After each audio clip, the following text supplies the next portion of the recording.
once again, I have changed the game of RoundNet, specifically by helping revise some of the rules at the international level. So I figure to get you excited about reading them in full, I would talk through some things so you get some high-level takeaways. And yeah, have fun with the link in the description to go read everything. Let's jump into the rules. Okay, so just a background on the process. I worked with Manuel in particular really heavily. We had some help from Jack Scotty, the rest of the board on the IRF as well. But we started with just a call to action for input from the community, and we got over 50 ideas in, some on tweaking rules, some on just some really interesting ideas that hopefully can be tested after the World Championship this year. So that'd be sick. But yeah, kind of sifted through all of those, had to organize that work. I will also note, over the past 2+ years, I worked with a couple different people within the US and Canada, specifically like Daniel Dantowitz, Ian Tiemann, Eric Ranke, forget probably some others, but we knew we needed to update and fix some rules that are ultimately in this global version. So I'm really happy that I had brought some of that work in from past years to contribute here too. Overall, we got this in front of the IRF board. They reviewed it, and then we presented it to all of the national governing bodies around the world during the International RoundNet Federation's General Assembly a couple of months ago. And then people had some time to get feedback and vote on approving them. And I'm really happy to say that I think just about everything passed that we were trying to fix. So that's really exciting to get things done. And I just want to highlight, these are the main changes. The biggest ones are, if you're in the US or Canada, you probably remember this acknowledging readiness. You have to say the score, ready, and then service before you start playing. So that looks like, pretty clear process here, but also defining when people have to stop moving before people are saying the score. So if you are the serving team and you want to say the score, then you have to stop moving. And then the receiving team, they can't continue moving once their teammate ready is up. So just those small nitpicky things are much more clearly spelled out. I'll review that in a moment, as well as some clarification on hinders in the no-hit zone. Obviously in 2021 with the hinder rule, or the no-hit zone rule being new, this hinder situation of when I get hindered into the no-hit zone, do I still lose the point? How do I manage that? Having a more clear language around that, I think, is mostly coming from the US, but happy to share that with the rest of the world. And then obviously there are officiating guidelines at the international level now. I don't think those are super changed right now, but those used to be in the rules section, and trying to figure out what's in the rules section, what shouldn't be in the rules section, is something that I'm excited to continue pushing and just reorganize and make this as simple as possible moving forward. So yeah, thanks for the thanks, IRF. I was going to jump into the changed version of this now here, just so you all can read along with me. This first adjustment is totally lifted from the US. Love when we can share things with the world, and also love when the rest of the world shares things back with the US on fair play falling on everybody. Just let you guys read this one. You can pause the screen if you need to go back. And let's go down the page. Okay. This section isn't super flashy or not important, but a lot of language things being messed around here on just where's the inner diameter of the circle versus the overall set. Does the set need to have 5 legs? Doesn't need to have 5 legs anymore. It can just be equipment, just a net, a set, and that the tension has to be consistent. Of course, this one being a really weird one, you have to drop the ball from a certain height to make sure it bounces up a certain way. And then similarly with air pressure, got some really good feedback. I can't remember who, but someone definitely from abroad that was noting we can't just use PSI. Obviously, I don't know Pascals or PSI really at all, but that's how they work. Yeah. And then I love this one about like a serving line and no hit zone. Is the rules used to say when possible, but I mean, come on, like the rules are you just have to follow this. You have to mark the lines. You have to mark the court properly. So we're thinking about like following the rules. You don't say like when possible. Call the score before you serve and say service. It's like that's what you do. And then a couple things removed here, basically just because it was like, of course you can wear glasses. Like why do we need to call that out? Thinking about how other sports word their rules, you can wear whatever you need to, and then there's of course like this catch on safety and unfair advantage being a call out, but otherwise there's no reason to specifically say you can or can't wear something. So that's a thought process around those. And then this is a tricky one, and I think if there's anything like this where you see a whole block change instead of just a couple words, it's probably because like one very small thing was actually reworded. So this whole rule is like pretty much the same, but just that when you disagree on the serve, it's just rewording how you go back to first serve if you play the point out, and if you disagree on if a serve's a fault, then you replay that serve, whether it's the first or second serve. Nothing crazy there, really just wording. Typically, yeah, it's like that doesn't really fit into this. That's more of a tournament guideline type thing, which I know in the US I've been wanting someone to work on, and if internationally someone works on that, I would love to adopt some like tournament guidebook standards. What other changes here? This is a super tricky one because of timing with the serve, so I'll get to that in a little bit, but just generally, you have to start the point in time, and if you don't start the point in time, you first get a warning, and then if you don't get a warning, once you use a warning, then it'll go to using your timeout, and if you don't have a timeout and you've already used your warning, then you'll get a loss of points. So someone taking a lot of time between points, you can ask you can warn them pretty formally if they're taking a long time talking about strategy, not using timeout. You can say, hey, like, I'm going to issue a warning to you, and then after that amount of time, the next time they do that, it'd be a timeout. So you kind of have these steps of kind of escalating. It's not like someone's immediately losing a point, which is, I think, appropriate for the nature of especially a self-issued game, but also even for observers making sure, hey, like, that's a warning. You need to be like more prompt to get to the service line and be ready to play the next point. So pretty simple, but a little more formalized on how that works as opposed to what it was before. More changes scrolling around. I think this is just a really wordy version of the order of serving. So this really simplifies how that works. And then a really fun one. I'll give a huge shout out to Eric Ranke because he and I discussed this a lot for like at least a year or so around trying to figure out like the single point of contact. I think in our heads we all know what we want the serving rule to be. So the point of this rule change isn't to change the rule in practice. It's just to make sure that the wording of the rule matches up with what the community and competitive players are actually wanting the rule to be. So you can't drag your feet around. You just have to have that point of contact. And then when you take a step, you have to make sure you reestablish a step. I think the way this is worded really affirms the ability to take a step, pick up your foot entirely off the ground, land it, and roll from heel to toe, and then make sure you maintain just that toe point of contact. So I'll see if I can find an example of that clipped and added here, but that's the big point here is when you initiate a step, it's when you're no longer on the ground, and then when you are finishing your step, here it is. You must establish and maintain the same point of contact on the ground until the ball is hit. So that is, you don't have to then land with your entire foot flat on the ground when you take a step. It's just that as you are contacting the ground again after it has begun the step, which is fully leaving the ground, then you have to establish the same point of contact. So that's a notable thing. And sorry, it's not leaving the ground. It's no longer maintaining a point of contact on the ground. So if you want to like crab walk for your step, you could. That would just be a weird way to use your step. So you probably shouldn't do that. The next one is maybe a more like rote thing because I feel like I've seen a lot of people concerned about tosses recently. And so this is a pretty clear one that just, there's no longer this, again, kind of wishy-washiness of, hey, this is what the rule's supposed to mean and this is the spirit of it. You should be playing spirited in a respectful, self-officiated way, but the rule is pretty strictly, you have to toss the ball in this way. If you disagree on that ball being tossed, that's one thing. And I'll just call it, I've seen some people talk about like a hidden toss or like visible toss rule. I guess that's this, but you don't have to see the toss actually. Like to call that the ball wasn't actually tossed because you didn't see it, even though it probably was tossed, is a bad look. Probably don't do that. And then similarly for 4-4-7, it's very funny to say that serves struck with any amount of force, short serves are allowed. I guess we have to fix this because 4-4-6 and 4-4-8, we're missing a 4-4-7 here when we pulled this. So it just goes to show with all the hours going into this, fresh set of eyes from me months later just means that small things might be tweaked. I'm hopeful we could probably, I'll see if I can put a request into the IRF to just tweak the numbering. I don't think the numbering being changed would have to be like voted on. So hopefully they can just make that move. This is the big change. Wording wise, again, process wise, pretty similar, but there's all these steps to the serve. You say the score, like, 5-4, say we serve number. So like 5-4 first. Then the receiver says they're ready. They say yes, ready, okay, whatever they want to say. And then the server announces service.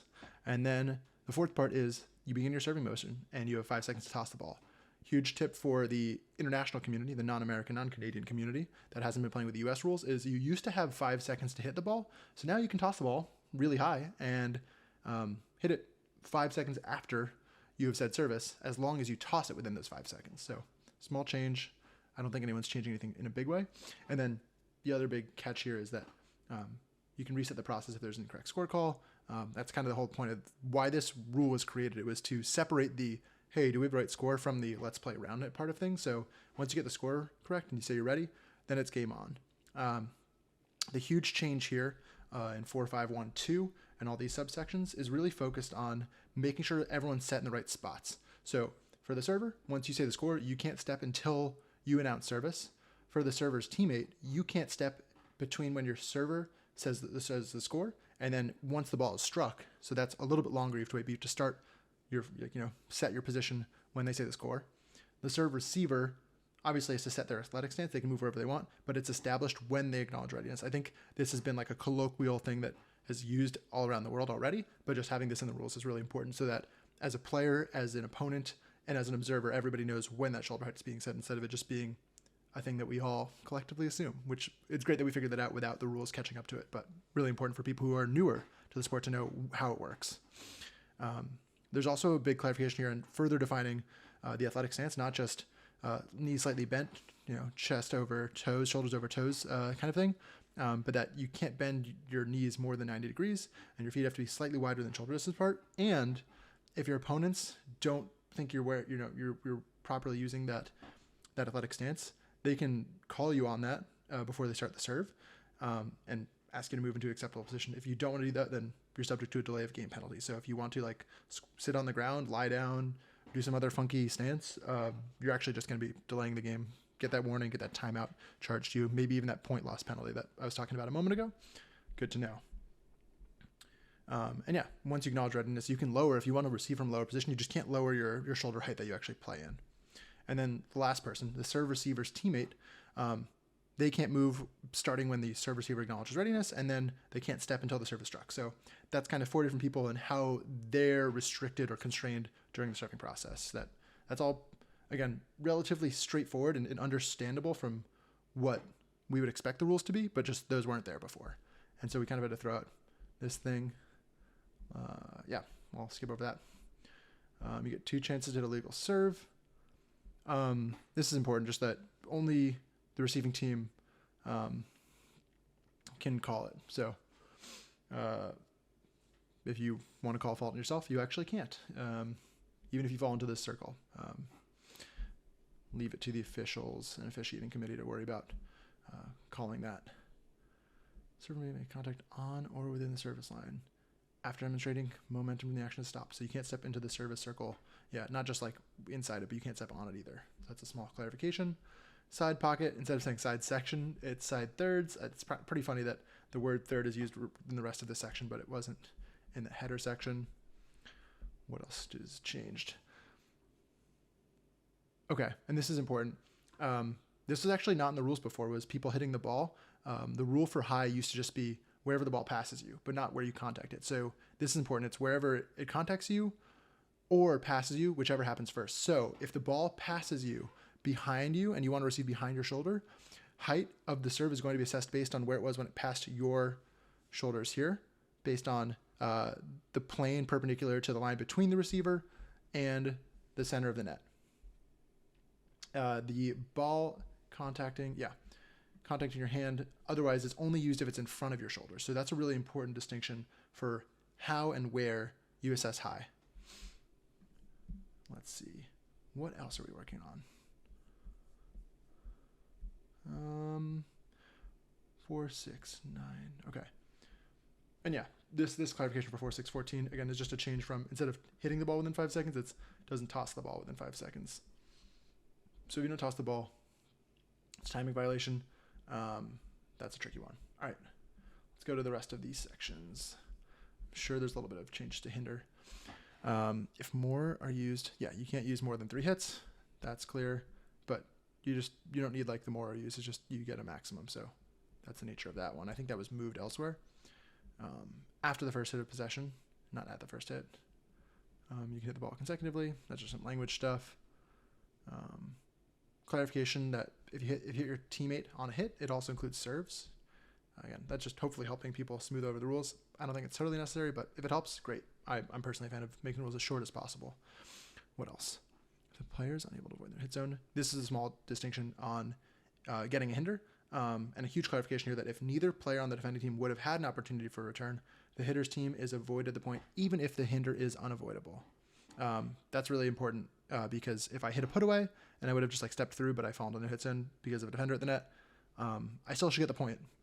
That makes sense intuitively.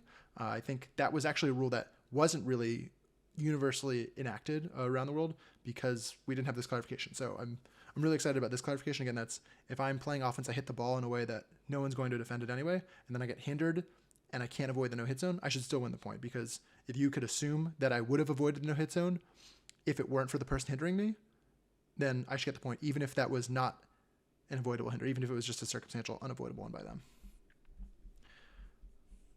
I think that's, hinders. Oh gosh. Yeah. This is a small just clarification on you can't enter like the cylinder above the rim. That makes sense. And then changing the wording, not an excessive swing, but just general follow through can contribute to interference. So the hitter can hinder the defender. And then the specific call out that if a player moves in the direction of their hit causing immediate interference, then that could earn you a replay as a defender. So people talking about wanting to like ban step through hits.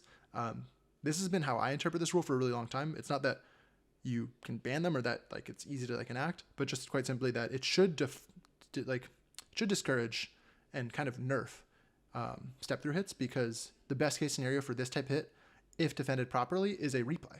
And hitting is so strong, offense is so strong, that choosing for a scenario where you get a replay is a pretty weak play. Having to receive a serve again, do all that all over again. I would rather hit a different hit.